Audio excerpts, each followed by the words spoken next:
Welcome back. Well, there's not likely a person on the planet who hasn't felt the effect of the global COVID-19 pandemic, and more recently, the death of George Floyd and the aftermath, which has also caused a lot of anxiety and so much stress, too. Yeah, just like we just talked about. So joining us now is author and yoga expert Beth Shaw. She wrote this book. It's called Healing Trauma with Yoga. Go from surviving to thriving with mind-body techniques. Good morning, Beth. Morning, Good Beth. morning.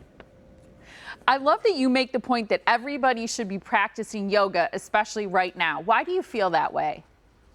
Well, the word yoga means union, to yoke, to bring together. And as a society, we need to all come together now. I think that's so true. We all feel that way. I think so many of us want to do something, feel something. You suggest that we need to go within, and I'd love to know more about what that means and how to not get stuck there. Well, to go within means you really need to be able to sit with yourself and really take a ruthless inventory of yourself, the good, the bad, and the ugly.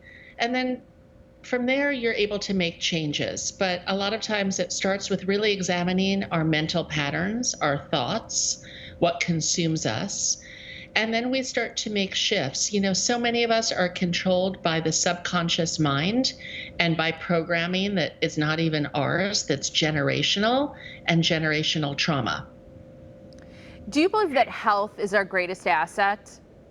Yes, I've been saying that for many years now. Our health is our most valuable asset always. You know, one of the things that you do, I know, is you teach this trauma-sensitive yoga fit.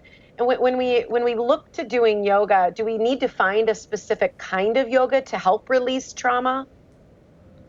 Well, that will be helpful if that's your main goal. I would say that many different practices help you uncover the self and help you get into a place of peace and calm. And the more time we spend in that place, it then becomes our baseline.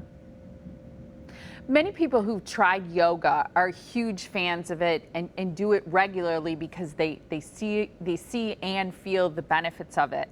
A lot of people have heard that yoga would be good for them, but they're nervous about getting started. And I wonder if you have any tips for people who've never tried it and aren't quite sure how to go about joining a class or getting some yoga support. Well, there are many free resources online. In fact, if people go to our website, yogafit.com, we have an entire library of free yoga classes that we run off of the Binge Network. And people can try different classes. They're free right now. We've opened up our paid subscription channel to make it free during this time.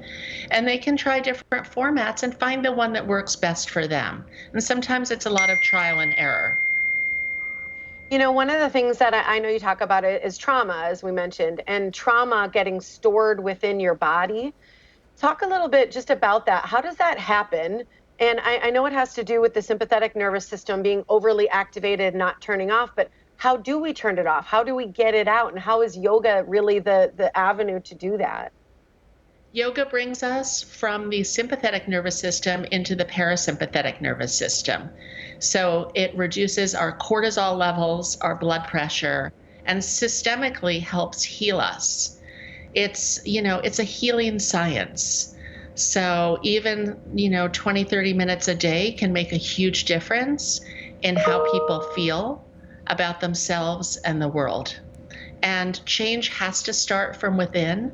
So if we all make the commitment to start changing, we're helping everyone.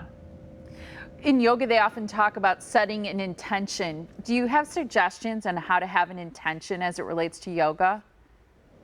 Yeah, and it depends on the person. Some people might just set the intention to work on their back issues. Some people might set the intention to connect with cosmic consciousness. Some people might set the intention to have a better golf game with their yoga practice. So I like to suggest just writing down an intention before you practice.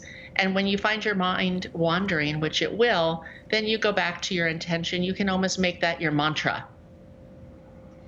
I think yoga is hard when you first start. I've just started doing it and I'm like, wow, like you see people doing it and they look so smooth and natural and flexible. And I'm like a stiff block, So I'm glad that you mentioned that there's beginner classes, there's all that. How can people start to try Yoga Fit or even just doing the trauma releasing yoga?